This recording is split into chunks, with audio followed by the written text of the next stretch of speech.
युवाओं के दिलों में राज करने वाले जयराम महतो की लोकसभा चुनाव के बाद अब आगामी विधानसभा चुनाव में पुरजोर तैयारी है। जेबीकेएसएस जेएलकेएम के केंद्रीय महासम्मेलन के दौरान पत्रकारों से बातचीत में जयराम महतो ने यह घोषणा कर दी है कि विधानसभा चुनाव में जेबीकेएसएस की तैयारी 50 सीटों पर है। उनकी खुद की तैयारी 2 सीटों पर, जिसमें गिरिडीह लोकसभा क्षेत्र अंतर्गत एक विधानसभा सीट और धनबाद या हजारीबाग लोकसभा क्षेत्र अंतर्गत से किसी एक सीट पर चुनाव लड़ेंगे। आज की बैठक हमारी केंद्रीय कार्यकारिणी समिति, तमाम विंग और धनबाद और बोकारो जिला कार्यकारिणी समिति की थी, हो ही रही है।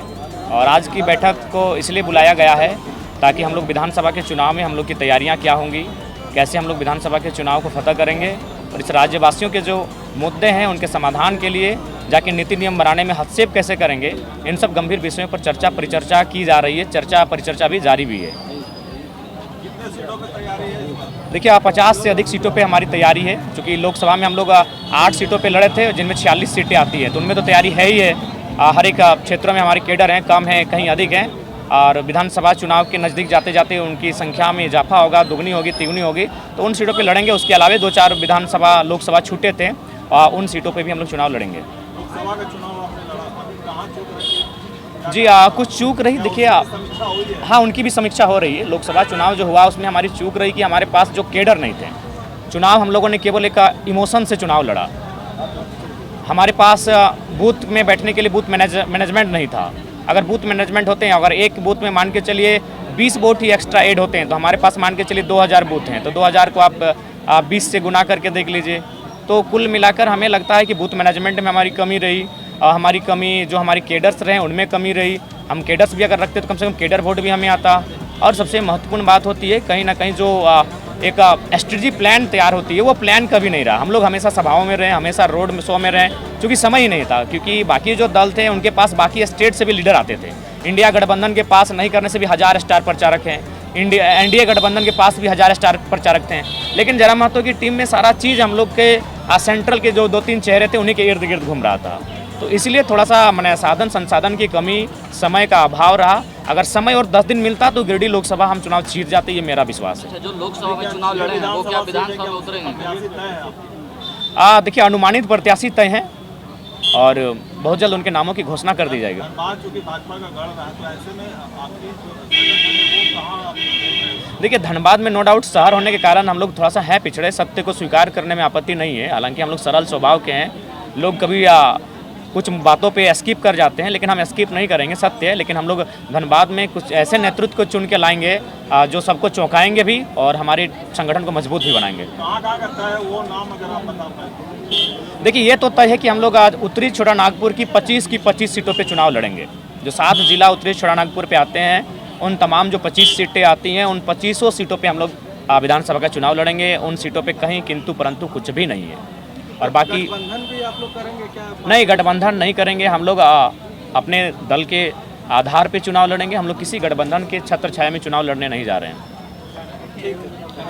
लोकसभा चुनाव जो लड़े हैं उनको टिकट मिलेगा क्या विधानसभा? नहीं, देखिए वो वहाँ के हमारे जो संगठन के फीडबैक है वो तय करेगी। क्योंकि पहले तय हुआ था कि जो लोग लोकसभा, चूँकि हम लोग विकेंद्रीकरण की लगातार बात करते हैं कि सबको अवसर मिलेगा, तो अगर इसीलिए हम लोगों ने पहले ये तय किया था। लेकिन अगर ज़रूरत पड़ी तो चुनाव लड़ते हुए दिखेंगे। बाकायदा ये तय वहाँ की जो टीमें हैं, वहाँ के जो साथी हैं, वही तय करेंगे।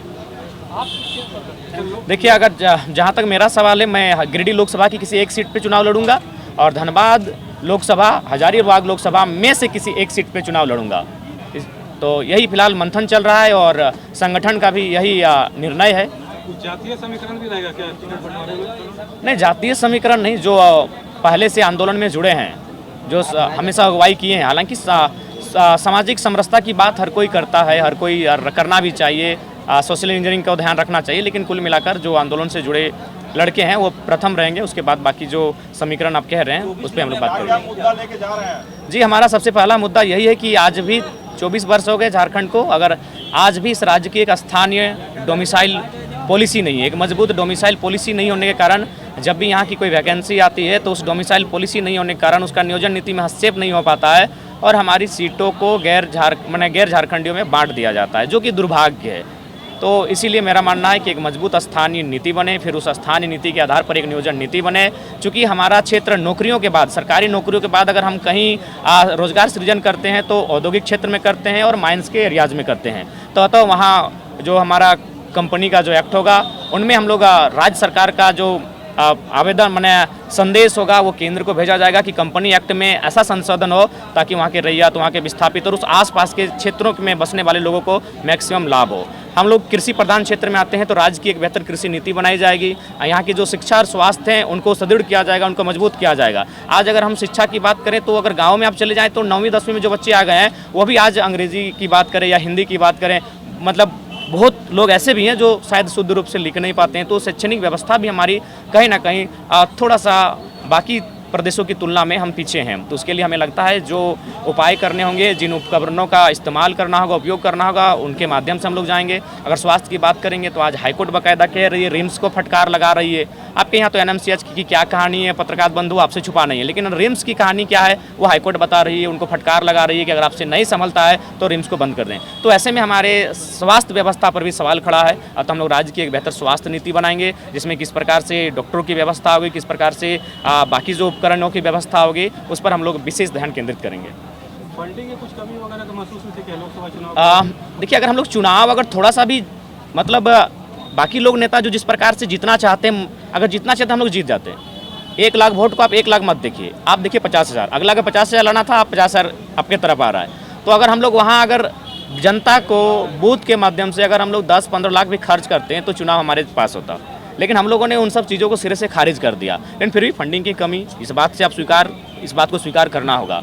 और हम लोग वही जनता का चुनाव जनता के पैसे से, जनता के लिए, जनता की सुरक्षा के लिए लड़ेंगे। एक ऐसी भी धारणा चले कि सुदूर समर्थकों को कमजोर करने से जयराम महतो? नहीं, ऐसा नहीं है। अगर ऐसा नहीं है, कौन हमें प्रमोट करेगा? यही रणधीर वर्मा का चौक था, यही राजकुमार मंडल जी हमारा इंटरव्यू लेने वाले थे। तो ऐसा थोड़ी था, कोई जानता था कि एक लड़का क्रांति के रूप में आएगा।